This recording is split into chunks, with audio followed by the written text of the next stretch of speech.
The Green Bay Packers have not passed the big game test so far this season. Their chances to win the NFC North rely on that changing on Thursday. Plus, our pal Lily Zhao joins us on today's show.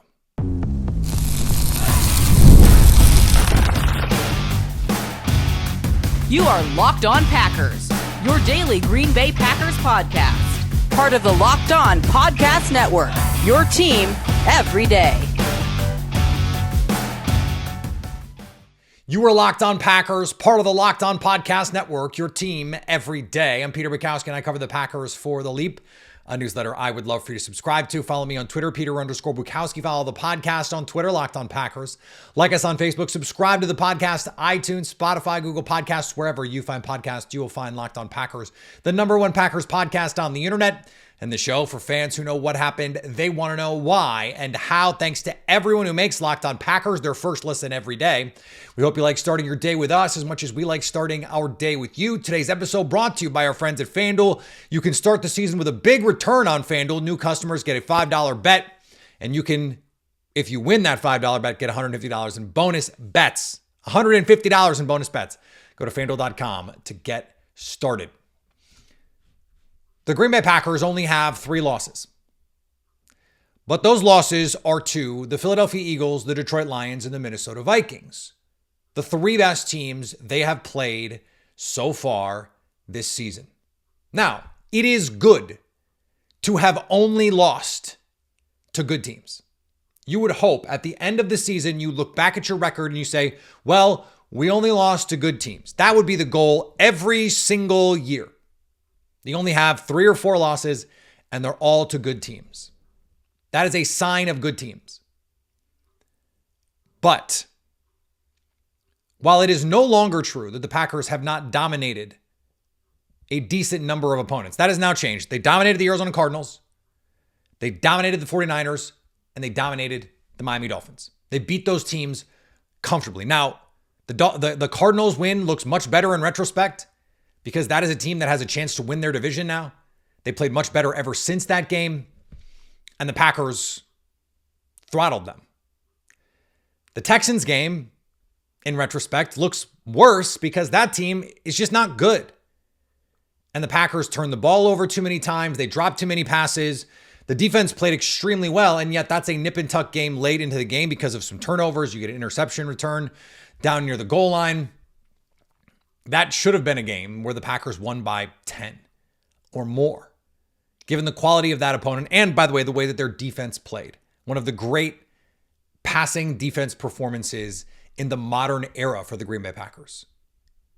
You got to win that game by 10, by 14, by 20. The Lions would have. Now, I made some Vikings fans angry when I mentioned that over the last 2 months, that team has been mid. But on the year, they were so good the first 3 weeks that their DVOA and their EPA per play, all the numbers that I love. So I can't sit here and say the numbers, they're not fraudulent by those numbers like 2022. That team was fake as hell. It's always been fake as hell. I do appreciate the 49ers, the Vikings fans coming out and finally admitting that team was fraudulent. They wouldn't admit I was right and they were wrong. They act like, oh, we all knew that was fake, even though I caught hell on every Vikings podcast, from every Vikings media member, every Vikings fan on social media came at my neck for saying that team was fraudulent. And guess what? They absolutely were. And now even Vikings fans can admit it. And they're using the same stats to prop up this team that I used to tear them down. Interesting how that works, isn't it? But what have we talked about on this show about what the Packers have done in losses? 400 yards of offense in all of them. Offensive efficiency in all of them. Turnovers in all of them. Dumb penalties in all of them. Situational issues in all of them. And by the way, missed field goals in all of them. Think about how it's different if one kick goes a different way. If the Packers lose to the Lions 24-17, that's a one-score game. Now, I get it.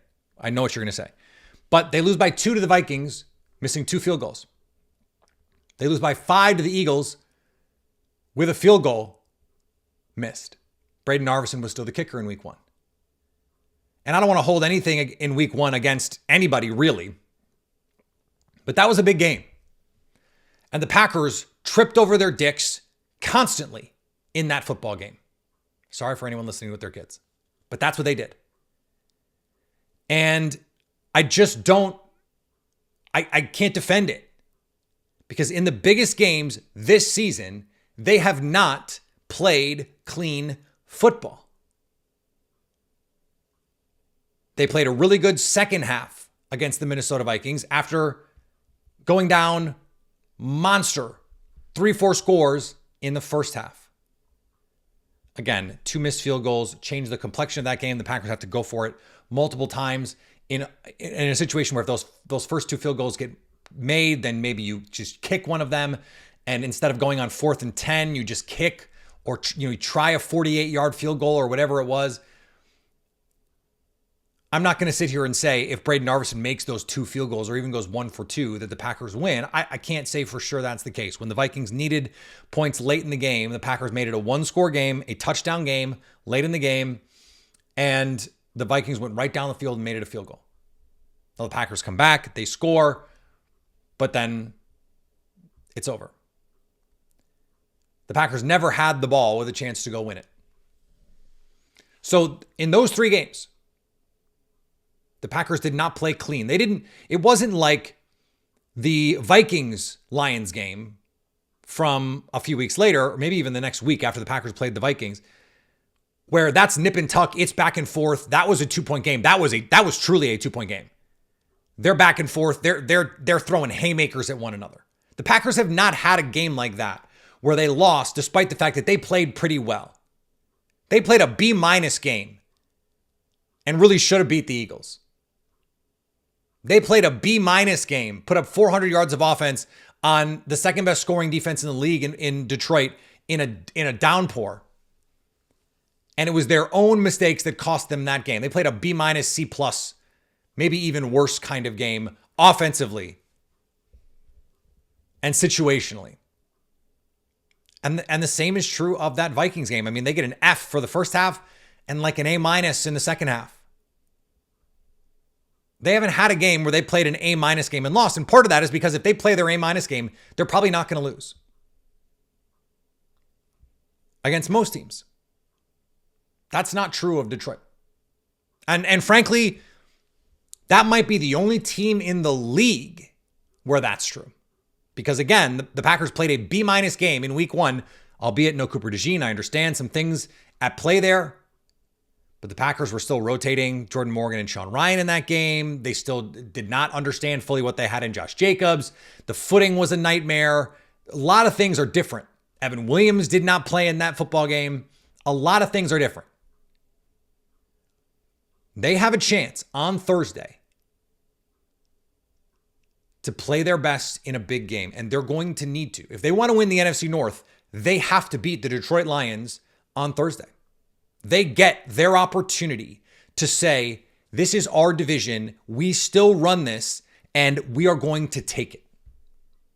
I don't care about you want to be taken seriously as a Super Bowl contender. Like, you can lose 29-31 to the Lions and still be taken seriously as a Super Bowl contender. I think that's true of this Packers team, especially if, for example, Edgerrin Cooper doesn't play or Romeo Doubs can't go. That's still up in the air right now. We're getting word Jaire Alexander's working his way back. Romeo Doubs still in the protocol, but progressing, they're saying. They may be just playing coy with that one. It's hard to know. We'll talk to Lily Zhao about that in a second here. But this Packers team has an opportunity, and I'm not talking about narratively. I'm talking about on the field doing things that matter. They have an opportunity to prove they are Super Bowl quality by winning a big game, something they have yet to do. And they have at least 2 of those coming up with the Vikings on deck for later in the season, but they still have to go to Seattle. They still have to play a rivalry game against the Bears. This Saints team is not dead yet. I know that seems crazy, but this NFC South is a disaster. They're not dead. So There's going to be a lot of tough games left, a lot of big games left. Here's their first opportunity, their first next opportunity to win a big game this season, a game that they absolutely must win if they want to win the division. If they want to pass the Vikings, even, they probably have to win this game on Thursday. That means playing focused. That means cutting down the penalties. That means scoring in the red zone. That means creating turnovers and limiting them yourself. A clean game. If the Packers play a clean game, they will win. This Lions team is hella banged up. They're coming off a really weird game against the Bears that the Bears had a really good chance to at least tie and send to overtime. If the Packers play an A game, it would take an A game from a team like the Eagles, a team like the Lions, a team like the Chiefs to beat them. So play an A game. Let's see it. All right, let's talk to Lily Zhao next on Locked On Packers. Today's episode brought to you by our friends at Prize Picks, the best place to get real money sports action with over 10 million members and billions of dollars in award winnings. Prize Picks just made daily fantasy sports accessible to everyone. You have to pick more or less on at least 2 player stats for a shot to win up to 100 times your money. Run your game all season long with Prize Picks. You can now win up to 100 times your money. That's right, 100 times your money with as little as 4 correct picks. Join over 10 million users and sign up today. Plus, if you sign up today, you'll get $50 instantly when you play $5. You don't even need to win to get the bonus. It's guaranteed. It's guaranteed. So download the app and use promo code LOCKEDONNFL to get $50 instantly after you play your first $5 lineup. Download the app today. Use the code, all lowercase, LOCKEDONNFL to get $50 instantly after you play that first $5 lineup. Prize Picks. Run your game. Hopefully everyone is recovered from their turkey comas, their hangovers, multi-day, potentially once you get a little bit older. Those things can get you. They can sneak up on you. It's no time, no rest, because the Packers and the Lions square off in just a few days here. That's why I have Lily Zhao from Fox 6 in Milwaukee to help us answer the holiday question. So how you doing? You know, Peter, I've gotten my fill of Thanksgiving meals, and I'm milking them more because I have a bunch of leftovers, so I just milk it for another week. And I'm at that point where I'm like, I should give up on the Thanksgiving food. But it was a great spread, great week. Eat it until it's gone. Eat it until it's gone. It's delicious. You can make stuff after it. So I am doing well. A lot of games in a lot of days, but it's been fun. Is that how you doing? I'm good. Interesting that the Packers play again on Thursday, but it's not a short week. I can't remember that ever happening to Green Bay. I'm sure it's happened at some point, although these Thursday games are pretty new, so maybe it hasn't happened. I remember thinking when the schedule came out that was kind of a bummer that they were going to get the Lions on. Okay, the Lions were going to get the mini bye, and then the Packers, they weren't gonna, and then now they are, but they don't get the benefit of the mini bye because the Lions also played on Thursday. So we'll get to that part of it. Let's start in Miami because this was, to my eyes, the most complimentary that this Packers team has looked this season. I know some of the numbers don't look as pretty, but the last 2 weeks, is it just that these are two not very good teams, or do you feel differently now than you did about the Packers 2 weeks ago? I feel a little differently, and you can make a case for the Niners. You know, they were obviously depleted, but I mean, this was a Dolphins team coming off a mini winning stretch here. And Tua Tagovailoa was playing great football going into Thursday or into Thanksgiving. So I don't think you can say, oh, it was just a lowly opponent, the Dolphins, and this was just an easy win for Green Bay. I think this was a quality opponent who they beat in their house convincingly. And honestly, it should have been by a wider margin, but it is what it is. But I think this is, like you mentioned, one of the more complete games that they had. Jordan Love played clean football. Their special teams unit got a takeaway. Their defense got to 2 of 5 times up front, and the fans loved it, and Jordan got his turkey leg. So I think this was as complete of a game as you could expect. But I think obviously the test is next week. Can they just limit those penalties? Because they have to play their best football of the season to beat Detroit, because I'm pretty sure something will be up the sleeve of Dan Campbell. But That being said, I think this was one of their more complete wins, and the timing is perfect because we're going into December, and that's exactly when you want this team to catch fire. Yeah, and this is when Matt LaFleur has been nails in his career in Green Bay. They basically don't lose in December under Matt LaFleur, and so this is going to be a huge test for them. I want to stick with Miami for a second before we transition to Detroit, although I want to spend more time than we would normally spend on these Tuesday shows talking about the opponent. The Packers finding ways offensively to get Josh Jacobs involved when the running game wasn't working. They ground down the 49ers. Josh Jacobs, a shade over 2 yards a carry against the Dolphins, but they found a way. Jordan Love, as you mentioned, played clean football. The adaptiveness of this Packers offense, even without Romeo Doubs, it has exceeded my expectations. How is your view of Josh Jacobs, the impact player, changed over the course of the season?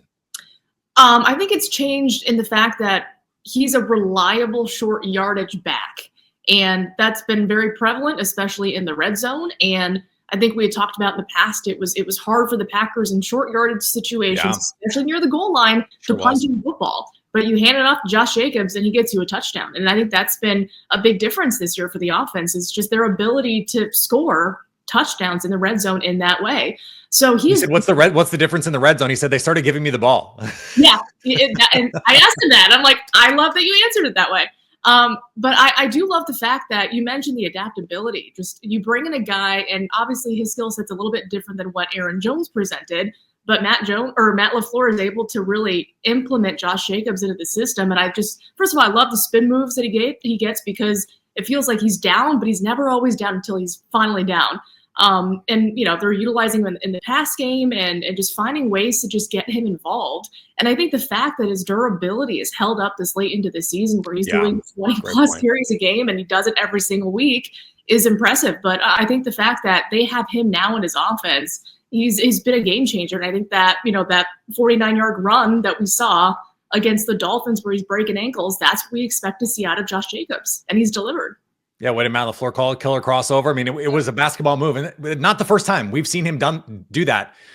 He has snatched some ankles a couple times this season, and that's not really what he's known for. He's more of a contact balance. I'm going to run through you kind of back by reputation, but we've seen him do that a couple times. Okay, this is the elephant in the room here, Lily. The 11-1 hegemon that they're facing here in the Detroit Lions. They've been the best team basically from jump in the NFL this season. But let me ask you this way, given the injuries and given the way Thursday ended with that 20-7 second half by Chicago, and Chicago really falling apart at the end when they had a good chance to at least kick a field goal, do you feel any differently now about the Packers' chances based on what the Lions are versus when they played a couple weeks ago? It's interesting to kind of answer your question. Do they feel more beatable now than they did then? I think so. And it's not to say it's going to be easy by any means. It's still Detroit, and they're still a phenomenal team. But I do think that had Chicago actually used their timeout wisely, maybe we're talking about a different outcome, right? And maybe we're talking about the Lions' second loss of the season. But alas, that didn't happen because Detroit, Dan Campbell and company, they're prepared. They know what they're doing over there. But based off of what we've seen, I think competence is maddening. Correct. And they backed it up. And that's the thing. It's when they played the Packers, they came in, they talked their talk, and they showed out, and they backed up what they were saying. And their confidence right now is at an all-time high. So I think what Green Bay wants to do is go into their house and bring them back down to earth. But I think just based off of what we've seen the last couple of weeks, I think it's more of a feasible task for this Packers team to beat Detroit. They did it last year on Thanksgiving in their house, right? So I think it's more feasible in the second game that they can beat Detroit. And I think where Matt LaFleur and Jordan Love really do thrive is when they play a team a second time in a season. They've seen them once before, and they can adapt to that. And obviously the Packers didn't play their cleanest ball at all against the Lions the first time. So if they play clean ball, they adapt to what they saw. I think they're beatable.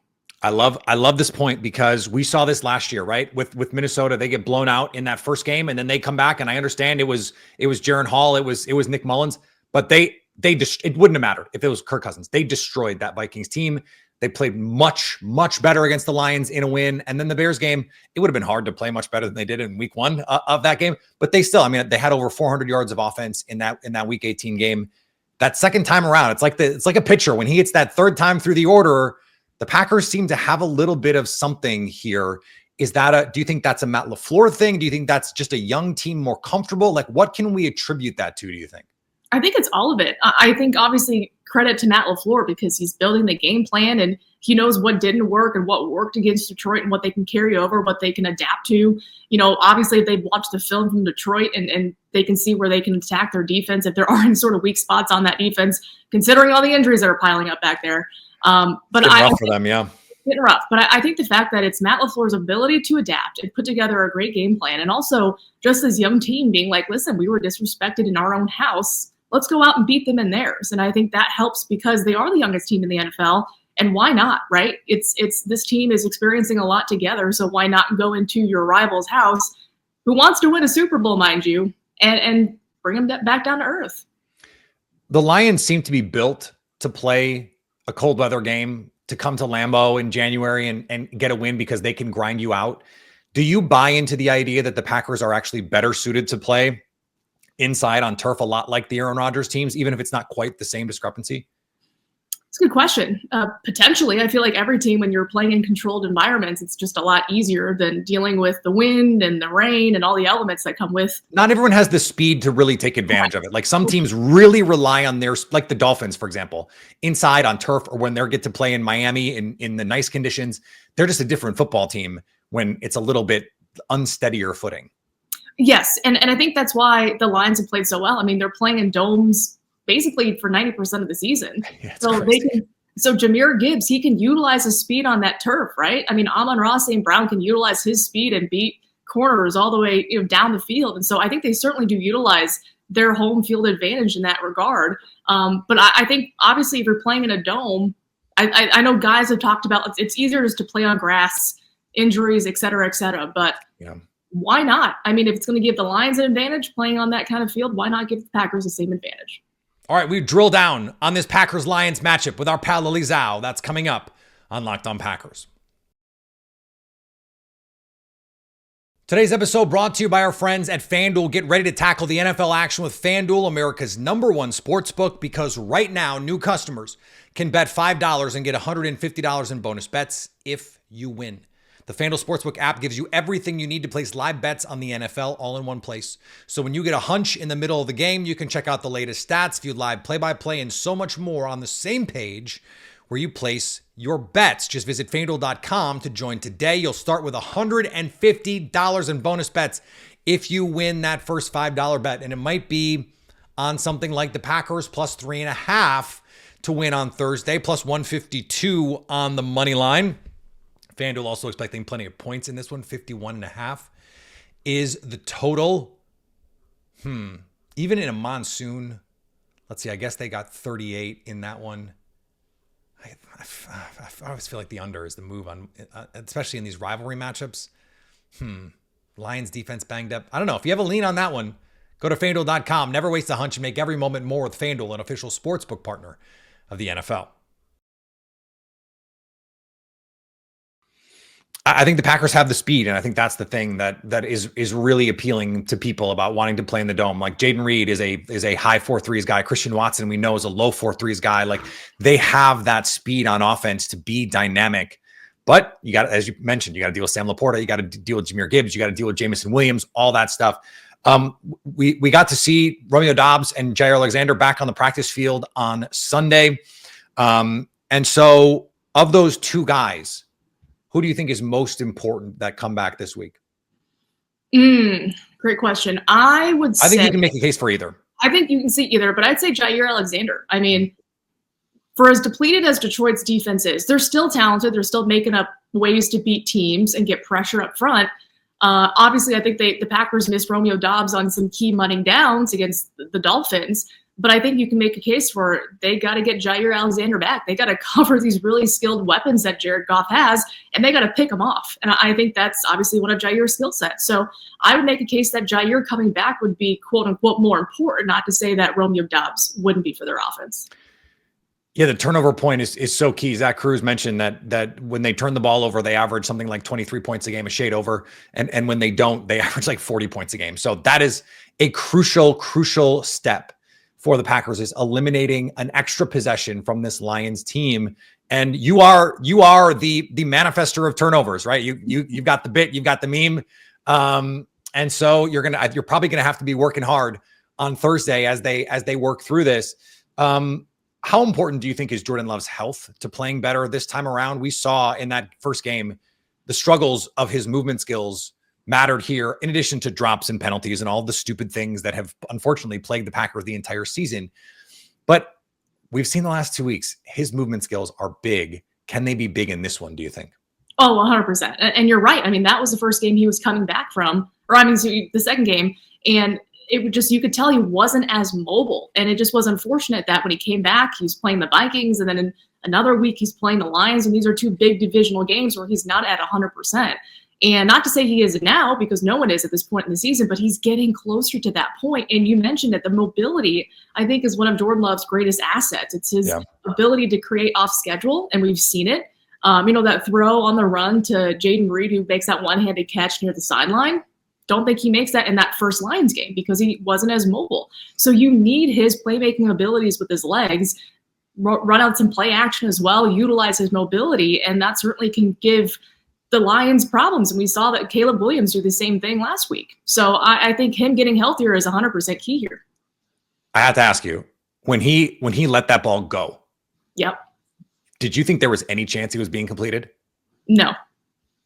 And then there were big zero. Like I thought he was almost throwing it away, or I was like, it's going to be in the vicinity of someone, so he doesn't get a grounding call. But I thought there was no chance that was going to be near a receiver when he let that ball go. No way. No way. And I thought you were right. I thought he was throwing it, just trying to chuck it to someone downfield or throwing it away. But when you watch it back, obviously he's keeping his eyes down the field to see who's open. And he fired one to Jaden, and Jaden made a great catch. It's just so important because the Lions are going to blitz the daylights out of him. You know that. Okay. From a matchup standpoint, what do you think is going to be more important? And we'll end on this. Is it going to be stopping this running attack? Because obviously both is going to matter. But what is going to matter more, stopping this running attack or mitigating the damage that Jared Goff does to your defense? Oh, that's a tough question. It's not a question you could ask almost any other team, because at any other game, you'd say the passing game, you have to stop the passing game. But the Lions can rip off explosives too. So it's like, I don't know. I don't know if there is an answer. I don't know. It's like, pick your poison. Which one do you want to stop? Because the other one can still hurt you. Obviously, I know Jared Goff had that 4 or 5 interception game, and that terrible. Still found a way to win. But I'll say, obviously, I think pressuring Jared Goff, getting him off his kilter would be key number one, because he's doling out those passes. But I think for the Packers, you got to stop Jahmyr Gibbs and David Montgomery, because otherwise, I don't think this Packers offense is getting on the field, because Montgomery can get you first down after first down, and Gibbs can probably bust out a 50-yard touchdown run. And then your defense is worn out. So we know what the secondary can do, but I want to see this Packers team try to contain the run, or do as best as they can to contain that duo. And maybe stopping them will, quote unquote, make them one-dimensional, but even then they hurt you. So I don't know. I think just try to stop the run game. That might be a key. But pressure Jared Goff, make him make mistakes. I think you're right. I think those two things actually go hand in hand. If you can stop the run on early downs, and now it's 3rd and 8, and Jared Goff has to drop straight back, no nonsense, no play action, no silliness from Ben Johnson, because he can scheme up BS with the best of them, right? We know he can do that. Don't let them get in those situations. And it starts with stopping the run. I believe that. Lily, a great game on tap here on Thursday. Can't wait for it. And I can't wait to talk to you about it next week. Talk soon. Thanks, Peter. All right. Thanks to Lily for joining the show. Always great to talk with her. Back tomorrow. Much more here on Locked On Packers. We're still going to have our crossover Thursday. We'll be live Thursday night. That will go in your Friday podcast feed. I've heard from a number of you. Some people want real nerdy in the weeds breakdowns of this matchup, Packers Lions. I kind of like that. So, but I also had someone say, let's do an Ask You Anything kind of show. I've gotten some questions already. So let's do this. Let's try and dive into some of the schematics, some of the matchups, and then send me your questions. What you're interested in, ways that you think the Packers could attack the Lions, what you're wondering about, what do the Packers have to prove? And we'll try and tie it all into this Lions game. We're not going to talk about draft. We're not going to talk about free agency. We're not going to talk about the trade deadline. All that stuff is in the past. Let's focus on this week. Send me your questions and we'll do that. We'll dive into the nitty-gritty of this matchup on our Wednesday show. Follow me on all the social medias, Peter_Bukowski. We're on Blue Sky. We're on Twitter. We're on Instagram. We're on everywhere. Same thing with our Locked On Packers podcast page. We're always putting out clips, twits, squits, bleeps, blurps, schmerps, Instagrams, TikToks, whatever. I'm not really that old, I swear. And of course, we'll be live on YouTube after the game on Thursday night. Go subscribe over there so you can stay Locked On Packers.